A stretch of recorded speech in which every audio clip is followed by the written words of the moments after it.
Bonjour à tous, j'espère que vous allez bien. On se retrouve dans une vidéo book haul avec à côté de moi mon petit panier et tous les livres que j'ai mis dedans et ça commence à déborder. Donc il était temps de faire cette vidéo. Comme vous le savez, je range mes livres dans des petits paniers en fait. J'ai un petit panier, alors un peu plus bas, là. Voilà, qui contient les livres que j'ai lus, donc les livres dont je dois vous parler dans mes épisodes de podcast lecture. Et j'ai un petit panier qui contient les livres que je reçois, dont je dois vous parler, soit dans une partie book haul dans mes épisodes de podcast, mais en ce moment, comme c'est la folie, on est sur des vidéos dédiées book haul. Voilà, installez-vous bien et je vais vous montrer tout ça. Alors, à nouveau, il y a peu d'achats, pas d'achats.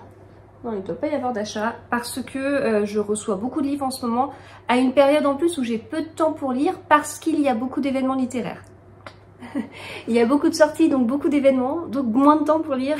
Non, mais vous voyez un peu, en ce moment on est sur un gros pic en tout cas de sorties dans ce qui m'intéresse bien évidemment parce qu'il y a aussi la rentrée littéraire au mois de septembre, la rentrée littéraire en janvier, mais voilà, là il y a quand même pas mal de sorties parmi des auteurs que j'apprécie beaucoup, donc beaucoup de réceptions et pas mal d'événements, donc voilà, derrière j'ai largement de quoi faire avec ce que j'ai et j'achète moins de livres parce que quand je vais à un endroit où je peux acheter des livres, je me dis que j'ai ce qu'il faut.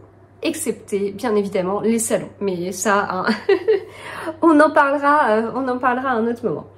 Alors, j'ai reçu de la part des éditions Cohen et Cohen, je sais pas si ça se dit comme ça, Hacking à Hong Kong de Juliette Belfiore. La couverture, elle est trop belle. Voilà. Ah, j'aime bien. Il y a plusieurs polices de caractère. Et puis, il n'a pas l'air très long. Oui, il fait un peu plus de 200 pages. Puis, il y a certaines pages blanches. Les chapitres doivent toujours commencer sur la page de droite, je pense. Ah, j'aime bien. Juste en feuilleton, j'aime bien. Il y a différents lieux avec... là, c'est souligné. Conversation des hackers. Voilà. Donc, Hacking à Hong Kong. J'ai reçu de la part d'HarperCollins le nouveau livre de Nicolas Druard. Je suis trop contente. En plus, il l'a dédicacé de façon personnalisée. Il a dû me repérer dans les services presse. C'est trop gentil. Donc voilà, L'Instinct, un peu moins de 400 pages. Je suis pas à jour chez Nicolas Druard, hein. Je suis pas encore à jour. Il me manque à lire L'Enclave et Cinabre, mes jeux de dames. Et Nuit Blanche. Ce sont des petits bijoux. On ne naît pas ogre, on le devient. Oh oh oh, quelle horreur. Enfin voilà, c'est un auteur que j'apprécie beaucoup. Ça a été une sacrée surprise avec Nuit Blanche. Je m'attendais pas à ça. Surtout que, en fait, j'ai rencontré l'auteur à Saint-Maur-en-Poche l'année dernière, à l'époque où Saint-Maur avait lieu. Et en fait, il a pas du tout le style de ses livres en fin de compte. Il paraît assez sage, assez doux. Et alors ses livres, ça va loin quoi. Enfin, ça va loin. Alors niveau horreur, mais c'est prenant, c'est pesant, c'est des ambiances vraiment. Voilà, donc top.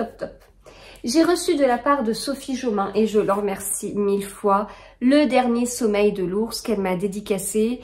Bon, j'ai eu des petits soucis, a priori, d'envoi, etc. De réception, en tout cas. Parce que je pense qu'ils ont bien été envoyés. Mais, et notamment, j'ai revu Sophie à un événement, et elle me disait, enfin, on parlait de son livre et tout. Je dis, mais tu sais, moi, je l'ai pas reçu, en fait, ce livre. Elle me dit, ah bon, je me souviens très bien de l'avoir dédicacé et tout. Enfin, et puis j'avais même vérifié que tu étais dans les listings. Je sais plus si j'y étais, si elle m'a ajouté, mais bon. Donc voilà. Et donc de fil en aiguille, en parlant de ça, elle m'a dit attends, je te le renvoie. Et voilà. Du coup, j'ai hâte, j'ai vraiment hâte de le découvrir. Sophie Jomain est une autrice que j'aime beaucoup et elle tricote. Et enfin, j'aime bien ses livres. Toujours assez profond en fait.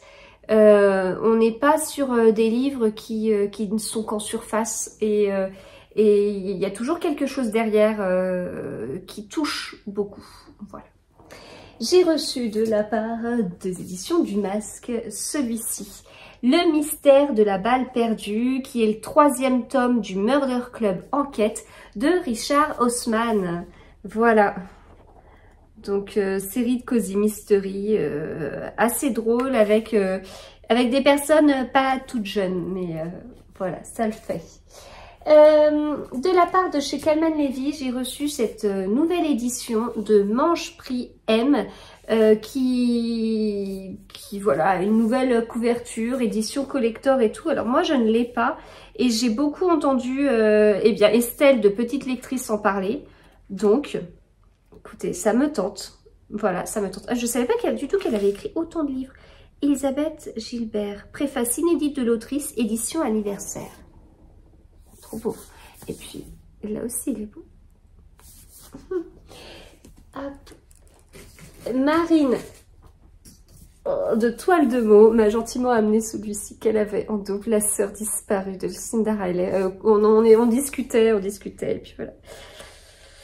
On est arrivé sur La sœur disparue, qui est le dernier tome que j'ai à lire avant l'ultime tome de cette série de dingue, Les 7 sœurs. Donc il faut que j'arrive à le caser avant que le dernier sorte, parce que ça va être un truc de dingue. La sœur disparue, cette couve en plus, elle est trop belle. Trop belle. Merci Marine. Alors, je continue à piocher dans mon petit casier. De la part de chez Pocket, j'ai reçu Noah de Marc Lévy. Mais j'ai reçu un petit papier de communiqué de presse avec... Et non, c'est pas un communiqué de presse, c'est un petit mot de la part de l'équipe Pocket. Nous vous invitons à découvrir ou redécouvrir la suite de la formidable série 9. Donc, c'est une suite. Donc, il va falloir que je lise les précédents. Oh, il y a des petits dessins dedans. Hein. Très chouette. Ah oui, mais il y en a même plusieurs.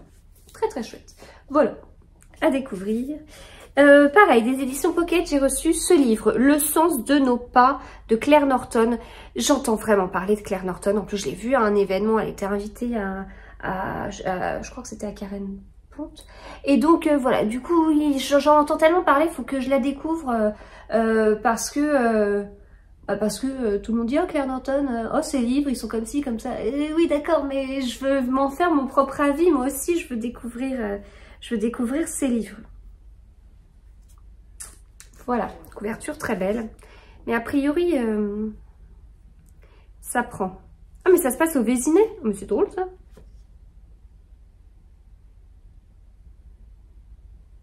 Ah, oui, aussi. Ah, mais c'est super drôle. Ah, le Vésinet, c'est là où j'ai appris à faire du vélo quand j'étais petite. J'ai habité juste à côté quand j'étais enceinte de ma grande et quand j'ai accouché. Donc mes dernières balades étaient au Vésinet, les premières sorties de ma fille aînée en poussette, tout bébé, c'était là-bas. Voilà, alors après, on va continuer. Toujours chez Pocket, ça, Le Manoir aux Roses de Tracy Rees, que j'avais lu lorsque j'étais lectrice Charleston. Il est très bien. Il y a je sais pas si c'est... Non, ça doit pas être une suite, mais en tout cas, il y a un autre livre de l'autrice qui est sorti chez Charleston, Les Secrets de Silvermoor. Elle écrit extrêmement bien. On pourrait penser à un Downton Abbey. Oui, mais non. C'est beaucoup plus profond, c'est beaucoup plus... Ouais, c'est beaucoup plus profond, ça traite de sujets très importants. Vraiment, on a des femmes fortes, il y a un côté hyper féministe et il se lit super bien. Alors là, en poche, il paraît tout petit, mais ne vous fiez pas aux apparences, hein, il fait plus de 550 pages. Mais il se dévore et dans ce livre, vous verrez, les apparences sont trompeuses et vive les femmes. Et il y a des choses très dures, du coup très émouvant, il touche beaucoup. De la part des éditions de Noël, j'ai reçu ce livre qui a une couverture magnifique, Du thé pour les fantômes, une quête intime où la poésie des contes infuse le réel, de Chris Vuklisevich. J'ai un petit mot dedans, j'avais pas vu. Un petit communiqué de presse. Un roman cosy fantastique, une quête ultime où la poésie des contes infuse le réel. Voilà. Donc, Chris Vuklisevich, elle est née en 92 sur la Côte d'Azur. C'est son deuxième roman. C'est la créatrice d'un podcast, Le Club, où on discute d'écriture sans filtre, qui lève le voile sur les coulisses de la vie d'auteur. Ah, ça doit être super intéressant. Son premier roman, Dernier jour d'un monde oublié, a beaucoup marché. Et en même temps, du coup, son premier livre sort chez Folio Fantasy. Voilà. Elle est très suivie sur les réseaux sociaux et ça a bien marché à l'étranger aussi. Faut que j'aille voir davantage. Très, très jolie couverture. Très, très, très jolie couverture. Du coup, il est aussi beau dans la bibliothèque. Voilà. Et alors, quand on regarde les détails, vous voyez là, ça commence à peu près bien. Ouais, c'est un peu cassé. Mais alors là, tête de mort et tout. On va de la lumière vers le sombre, mais la lumière commence déjà à se fissurer, quoi. Eh bien, écoutez, c'est fini. Eh ben, c'est fini. Ben oui, parce qu'après, il me reste mon petit carnet. J'ai d'autres choses, mais ça ne vous concerne pas. C'est mon petit carnet où je prends quelques notes. Mes cartes de visite à côté, là. Je sais pas si je vous ai déjà montré mes dernières cartes de visite. Elles sont chouettes, hein. Du coup, si vous me croisez quelque part et tout, j'en ai toujours dans mon portefeuille. J'oublie toujours de les donner, mais voilà. Sinon, je les mets dans les mugs que je customise, là, avec la Cricut, là. J'en ai un là, justement. Voilà. Donc, voilà, bah écoutez, il ne me reste que mes petites affaires. J'ai aussi quelques goodies qui accompagnent des fois les box et tout, qui sont là à côté de moi, mes marque-pages. Bah voilà, c'est fini. C'est fini. Donc, je vous ai présenté 10 livres. J'espère que ce book haul vous a plu. Du coup, bon, vous avez compris que tout ce que je dis sur les achats, ça fonctionne sauf lors de salon. Donc, vous vous doutez bien que quand vous verrez ma vidéo, ou si vous l'avez déjà vue, je sais pas quand est-ce que je mettrai cette vidéo en ligne par rapport à celle du festival du livre Paris, mais en tout cas, bon, là j'aurais forcément craqué, ce qui est logique, c'est un salon et tout, parce que je vois les auteurs, j'en profite pour leur parler et faire dédicacer des livres, mais voilà. Bon, eh bien écoutez, je vous souhaite de très très bonnes lectures et à bientôt.